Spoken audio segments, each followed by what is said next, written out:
Hey everyone, welcome to video 7 of the Naverisk Getting Started series. In this video we're going to be looking at billing and time tracking, so how we can set agreements to bill our clients and how we can capture billable time and tickets and have this information go through to our billing software. So let's go and click on our settings tab. Under settings we're going to go and click on agreements and start creating some new agreements for our clients. Now in this video we're going to be using our UK support test client throughout the video because this is a client that we're going to bill in the end. So let's click on new agreement. So we give the new agreement a name, so we're just going to call this test term. For this example we're going to be creating a term agreement.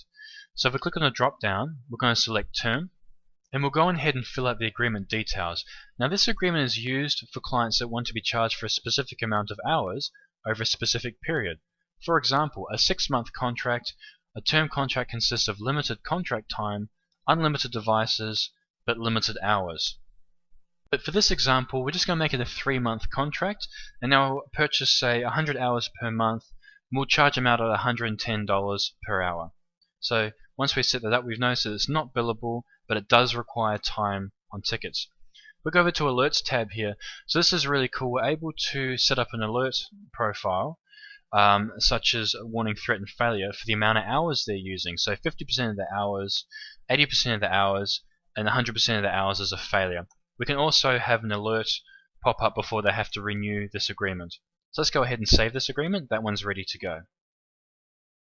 So what we're going to do is we're going to create the 4 different types of agreements just so you guys can see the different types of agreements that Naverisk has.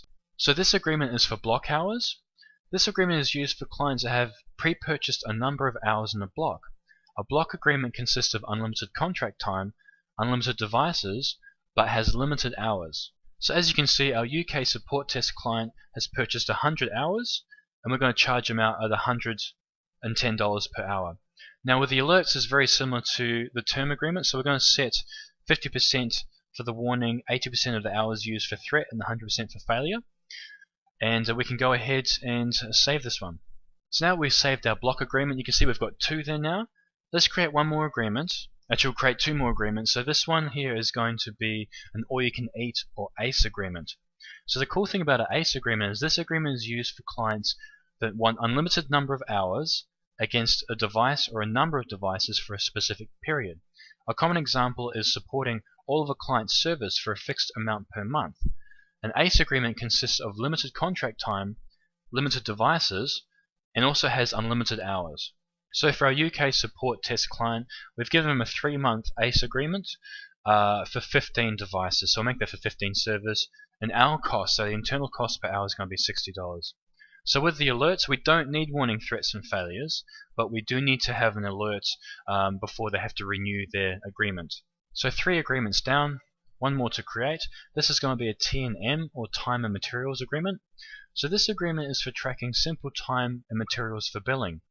You can use this agreement if you do not want any of the additional agreement functionalities provided in Naverisk for the other agreements. So for this T&M agreement, just simply add in an ends at date.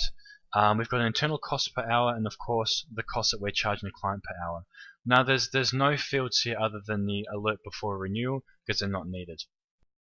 And we'll go ahead and save that agreement. So that's all 4 agreements ready to go and be dispatched to our clients and our devices. So once we've created our agreements, all that's left to do now is deploy these agreements to all of our clients and the clients' devices. Let's go back to settings. We're going to use device types to deploy these agreements to our devices. So let's find support test. There it is in our clients list.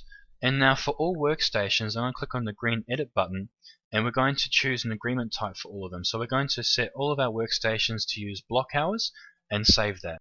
Now let's find our server systems. There they are. Now we're going to click on the green edit arrow and we're going to set an agreement for our servers. So like I said before, we're going to set our servers up to have an ACE or you can eat agreement. We'll save that as well. So now that's the agreement side of things sorted out for our clients. We've created our agreements. So the next stage is we're going to look at our tickets and how we can start adding time to tickets and adding billable notes to our tickets as well. So to speed things up, we decided to fill in the ticket categories quite fast. Here we've got a ticket time, and this is quite handy. So when a technician is actually maybe remote controlling into a device or on site doing some work, he can have his ticket timer running. We've got a schedule as well, so we can schedule dispatch tickets for our technicians so they know that this ticket needs to be done at a specific time. Now, if this is a device-generated ticket, we can remote control to the device and also run device tasks straight out of the ticket for this device. So it's a very handy tool in Naverisk. So once we've looked at the device details, we can go over to the history and look at the history and the notes of the ticket itself. This is also where we're going to be adding our time notes as well. Under notes, we can add time and expense. So let's click on time for an example, and let's add in a time note for this ticket. Now the cool thing about these notes here is once we've added in our details, we can actually set a certain amount of hours or a cost per hour. These can automatically be generated from our agreements. So what I'm going to do in this instance is I'm actually going to set a time of 1 hour. So that's the work that we've done on this job for a remote control session.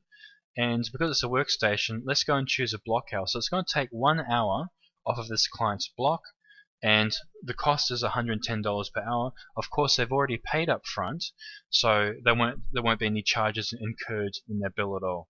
And say whether it's billable or not. Like I said, this one's going to be not billable. Simply click on Save Note, and we can see that note show up in our ticket history.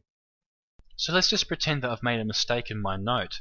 So we can actually click on the Edit button, the green Edit button like I just did, and we can update the history note. So we're going to make it 2 hours instead of 1, and that's going to update the details. So it's going to take 2 hours off of the client's block hour instead of just 1. But you know what, we're going to put that back to 1, since that was the original charge and time that we spent in remote controlling that client's device. So put it back to 1, and we'll go and save that. So now that we've reviewed our ticket history, we can go and email the client by clicking on the Email tab. You've probably seen me do this in previous videos. But yeah, so we've got a to and from address. We can simply say, hi there, job is done. We can go and send them an email so that they know that this ticket can be closed and they have an hour taken off of their agreement. Now we also have a File tab within the Naverisk tickets. This is quite handy, so we can add in EULAs or perhaps a price breakdown, any kind of service agreement.